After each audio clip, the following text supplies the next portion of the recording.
सबको प्रभु में सलाम। दिव्य वचन में आपका हार्दिक स्वागत करते हैं। इब्रानियों की पुस्तक 2 अध्याय 9 आयत। मृत्यु के दुख और महिमा का मुकुट।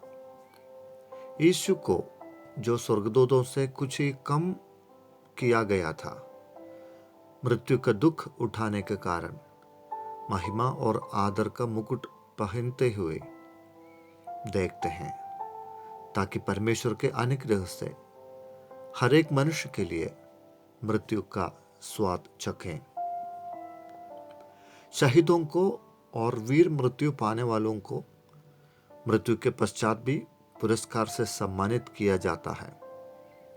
किसी देश के हित के लिए या किसी अच्छे कार्य के प्रति अपनी जान गंवाने वालों को देने वाला एक विशेष सम्मान है। ये सरहद में रहने वाले वीर जवानों के विषय में हम जानते हैं, जब वो देश के लिए अपनी जान कुर्बान कर देते हैं, मृत्यु के बाद भी उसे याद किया जाता है। इब्रानियों की पुस्तक 2 अध्याय 9 आयत में यीशु मसीह के मृत्यु के विषय में बताते हैं। मृत्यु एक दुखद अवस्था है। यीशु की मृत्यु के विषय में देखा तो बहुत दर्दनाक मृत्यु थी। 33.5 वर्ष की उम्र में बिना कोई गलती करते हुए उसको मृत्यु सहना पड़ा। उसका कारण भी यहाँ लिखा गया है। वो अपने लिए नहीं बल्कि हर एक मनुष्य के लिए मृत्यु का स्वाद चखा।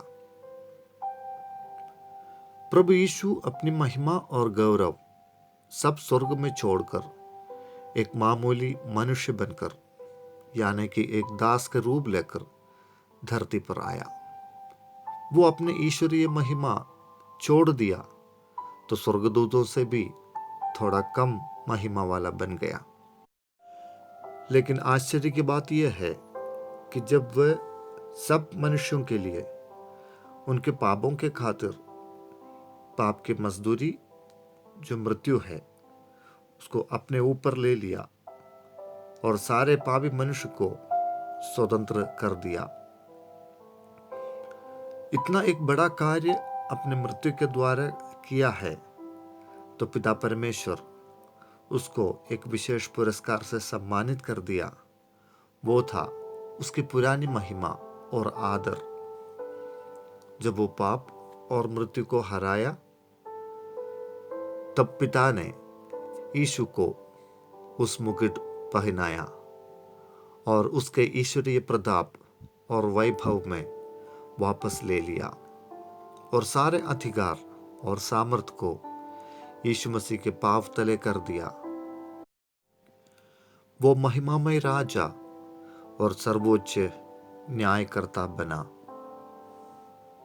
मृत्यु यीशु मसीह को महिमा और आदर में वापस उठाया है, तो हमारे जीवन में भी पाप और दुनिया के लिए हम भी मृतक अवस्था में आने से हमें भी एक पुनरुत्थान मिलेगा, जिससे हम अनंत काल की महिमा पाएंगे।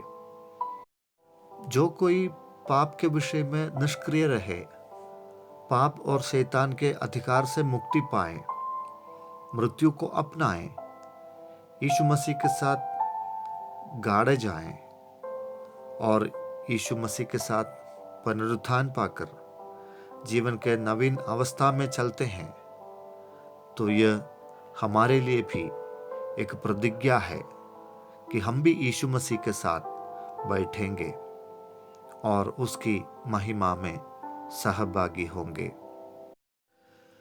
मुझे सुनने वाले, आप अगर आज भी पाप में जीवित है और ये महिमा पाना चाहता है, तो पहले आपको उस मृत्यु पाने की ज़रूरत है।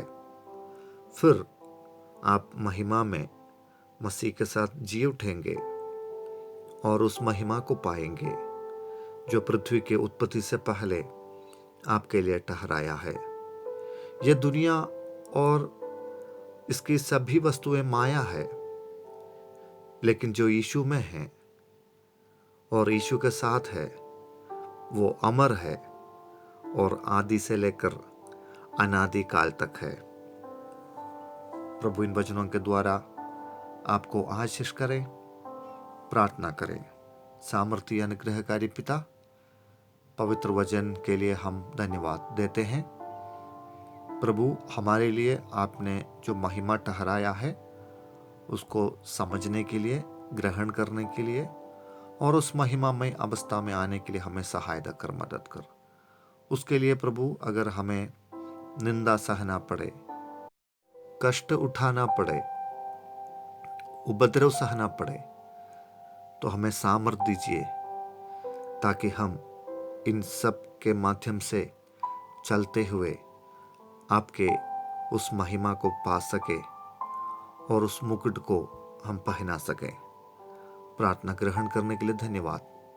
यीशु नासरी के नाम से प्रार्थना मांगते हैं, आमीन।